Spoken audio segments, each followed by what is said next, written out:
It's time now for a look at the latest in local news. In the news, the big story, Jesup Christmas Parade set for this evening at 7 p.m. in downtown Jesup.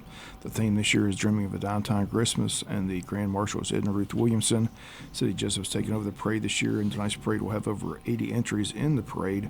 Bands, floats, the Shriners, and of course Santa and Mrs. Claus all in the parade this evening. Once again, it takes place at 7 p.m. Everyone is invited to attend. Last night, a great crowd on hand for the lighting of the tree. Family of the Ross Murphy did the honors. Music provided last night by Wayne Christian Academy, Martha Ross Smith Elementary Choir, and the Jesup Church of God Live Wire Kids Choir.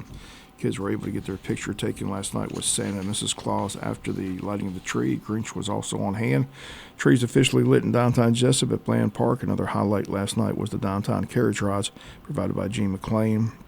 Also, the past 2 nights, tremendous crowds at the Living Nativity provided by members of the Altamont Baptist Church that's taking place out at the JC Fairgrounds. Again, a lot happened in the city of Jesup, but it all begins tonight with the Christmas parade, again set for 7 p.m. in downtown Jesup. Everyone is invited to attend.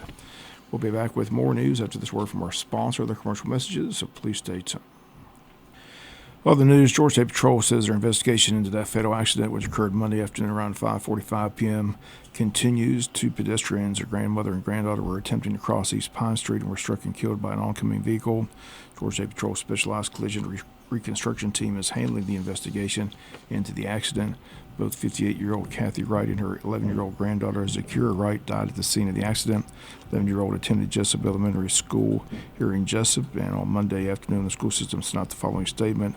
It reads, "It is with profound sadness that we share the heartbreaking loss of one of our Wayne County students.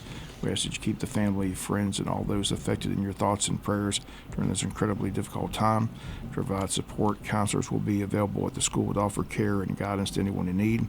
And they ask you please join them in extending compassion and strength to all who are grieving this unimaginable loss." Again, the vehicle involved is a 2008 Chevy sedan.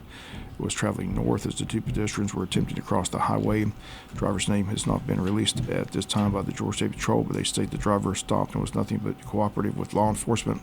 Once again, the accident occurred Monday afternoon and remains under investigation by the Georgia State Patrol. Jesup City Commissioners met Tuesday evening for their only meeting in December. On the agenda was an executive session to discuss personnel. Following that closed-door session, it was announced that the council approved a pay schedule to compensate city employees for their extra work they did during and following the Hurricane Helene. The approval specified that the total amount would not exceed $25,000. Commissioners and the mayor also announced the full-time city employees for the city will receive their Christmas bonus. The bonus for full-time city employees, again, the bonus $400 for each employee. Commissioners requested a work session to talk about a new emergency communication system, as the city and county learned during the hurricane that their emergency personnel lost power and lost communication, as their current equipment is simply outdated. So looking for a new system, but have questions and concerns about the cost.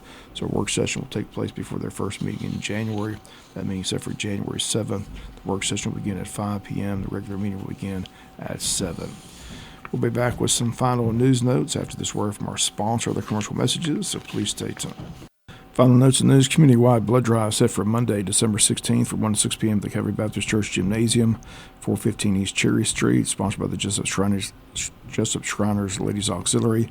To make an appointment, they ask you please visit their website, redcrossblood.org, enter Jesup. Again, the blood drive set for Monday, December 16th from 1 to 4 p.m. at the Calvary Baptist Church Gymnasium.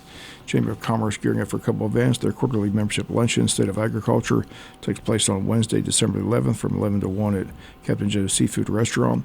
Tickets $30 for members, $40 for non-members.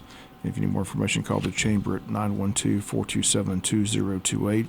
And the Chamber also taking reservations for their annual Eggs and Issues breakfast. That date has been set for Thursday, January 9th at Coastal Pines Technical College. Wayne County's local delegation will preview the upcoming Georgia legislative session in Atlanta.